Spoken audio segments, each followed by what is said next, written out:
That's Nick. And that's Joseph, and today we're here to talk about Bamboozled, the Spike Lee joint from 2000, which was a notorious flop, and a year later would compete at the Berlin Film Festival, and it has just been thankfully restored, courtesy of the Criterion Collection, which is releasing it on Blu-ray March 17th, 2020. This film stars Damon Wayans, Jada Pinkett Smith, Tommy Davidson, Savion Glover, Michael Rapaport, Paul Mooney. That's right, good old Paul Mooney's in it. Most Def. Spike Lee regular Thomas Jefferson Byrd. I feel like, the woman who plays Damon Wayans' mother is Susan Batson, who is a noted acting coach. Great cast. Oh yeah, as always, every Spike Lee movie has a great cast. Great film. It feels very timely. It's prescient. Yes. Yeah. If Do the Right Thing is indeed his first masterpiece, Bamboozled is the second, and I think this is a film that Spike Lee will probably never reach the heights of again.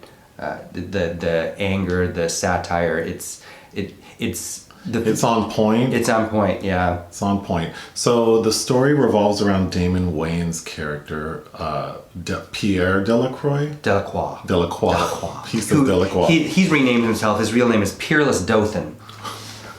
He's a TV executive who, I guess for lack of a better term, is whitewashed. Oh, yes.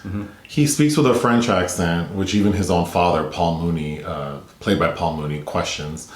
But he is struggling to come up with like fresh material and decides, after being inspired by some street performers played by Glover and Davidson, to basically shoot a minstrel show, like a modern day minstrel show. To make the most tasteless thing ever, which, I think his original plan is to get fired from his network, CNS, which is run by a horrible Michael Rapaport. He plays a horrible character. Yeah, Thomas Dunwitty. Yeah. So his plan sort of backfires, but then does a double backfire because the show is a success. So the film really revolves around the irony the film opens with Delacroix talking about what a satire is, which I think is probably important because as I read the insert, a really well-written essay by Ashley Clark in Criterion's release, and she really goes into talking about the cultural reception at the time. Like a lot of white critics did not like this film, and the ones that were, like Roger Ebert, was afraid of what people would come away thinking about it. And so it's almost like Spike Lee is setting this up. This is a satire, calm down. Because I think both you and I, this is a rewatch, have a problem with Damon Wayans' performance. Well, let's finish what the story is. Sure. So he develops his show. It becomes a huge hit. And ultimately, I think it's his unraveling. It's Damon Wayans' character's unraveling. He ends up being killed by his former assistant, played by Jada Pinkett Smith. Sloan. The film is just so timely in so many ways. It reminds me of so many things. I think my first thought is Dave Chappelle. Oh yeah, of course, yeah. Dave Chappelle and sort of how he stepped away from his hit Comedy Central TV show, and then his explanation for why, which was he felt like he was being laughed at. Like his commentary was considered funny and not thought-provoking, maybe. Like the white audiences were not understanding what he was putting out there. So I think that is... it's the audience not picking up on subtext and reading it as text. Yeah. Basically. But you even see in the audience of the minstrel show, the white audience members initially, when they hear the use of the N-word and they see these characters come out in blackface and they see the Aunt Jemima-looking characters and all those images that we all have understood to be negative imagery, the white audience members react to negatively in the film, and then the black characters sort of applaud it. So it's very layered. There's a lot of meaning, a lot of subtext. Well, because it's a film about black representation and who profits from cultural ownership. That's what the satire is. But there are so many levels, because then you think, okay, so Tommy Davidson and Savion Glover are these like street performers who are very gifted, knowledgeable, intelligent people, who just want to do something that they love, and they're given this opportunity by Delacroix. And when they understand that, oh, it's going to basically be like a minstrel show, initially they're bothered by it, rightfully so. But then they're like, well, as long as we get this money, you know. We'll have to get paid more, he says, Right, which is very understandable, you know, on some levels. So it's a very complex story that... oh, for sure. And that we could talk about for hours. I think it was ahead of its time then, and it's still ahead of its time now, because what is happening, like Clark's essay talks about, because there's an assassination on screen, about, like, references ISIS, but I think this is more of a metaphor for what television has become now.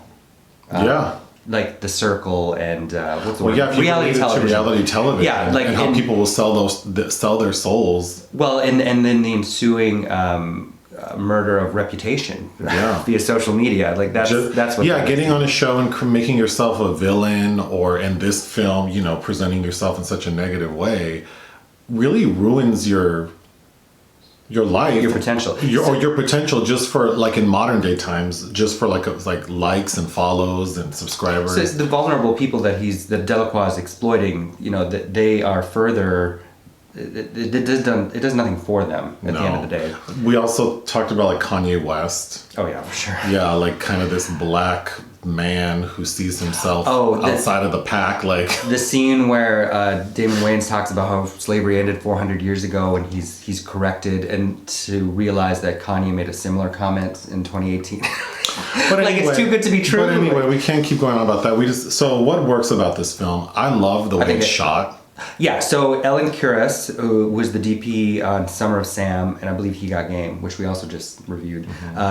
They shot on digital for most of it with multiple cameras. So it gives the real version of what's happening, kind of this gritty, really ugly feel. And then if you notice, the minstrel show was shot differently on 16 millimeter to sell us a nicer, polished aesthetic, which is really creepy. It works very well. Yeah. I think the casting is great. Yes. Jada Pinkett, I think, was in some of her finest form in this film. I agree. She's really good, especially in the first half of the film. I think she's excellent. Tommy Davidson is always great. Yes, Tommy Davidson's good. And he's excellent in this film, because I think his character seems to be the most aware. Yes. Along with Jada. Well, he's the one that walks away. He's the only one that has any saving grace, I think. Yeah. Really. Yeah. Savion Glover's very likable on screen. I love Paul Mooney's comedy, and he's so good in this film. Well, Paul Mooney's stand-up has skewered some of the similar things, like Cuba Gooding Jr. And, well, I remember him railing on Ving Rhames in that one award speech, which is, of course, parodied here. Yep. What doesn't work for me, the only thing that doesn't work for me is, and I do like Damon Wayans, I think his characterization was too over the top, because everyone else is playing it so, authentically and so believably, and then Damon Wayans with this funky French accent, and it's so accentuated, and his diction is it's a little distracting. But... and I understand that was a choice. Well, the nature of satire is exaggeration, right? So I almost think that if he wasn't doing that, it would be so dark that we would have a hard time sitting through. It's almost like, because we were having a conversation, like, does satire need comedic relief? And maybe with, especially Americans, how uncomfortable they are talking about race issues, maybe they do. That's a good point. And I don't think it was a bad choice. I think it's a matter of taste. For me, I think I would have liked it to be even a little darker and played more real. So find some black man who can play that character as if it were him in reality. Because he's so whitewashed, he's cartoonish, right? He's very cartoonish. And it works. It definitely works. I think it could have gone a step further and really dug in by not making that character laughable. Because everyone else plays it very seriously. But they almost have to. There's so many good things to like. There are a lot of most deaths. The Mau Mau's get mowed down by the police, and they only don't kill the white one. But we can't go on forever. I think that this might be my second favorite Spike Lee movie? Yeah, After Do the Right Thing. After Do the Right Thing? Yeah. It's dedicated to Bud Schulberg, who was wrote the screenplay for Facing the Crowd, which I did think of a few times watching this. And Network, obviously. Network is referenced several times, and I'm mad as hell, and I'm not, and then the producers, Mel Brooks producers also, and how they crafted this Nazi musical that actually ended up being hit.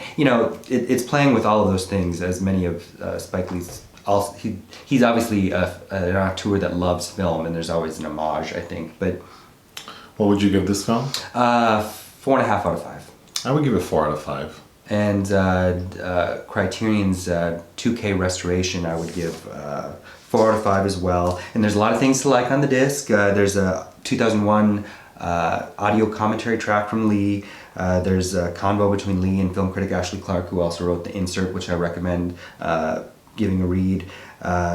There's interviews with Glover, Davidson, and costume designer Ruthie Carter. There's a making of documentary, and then some deleted scenes as well. All right. Anything else? No. All right. Bye. Bye.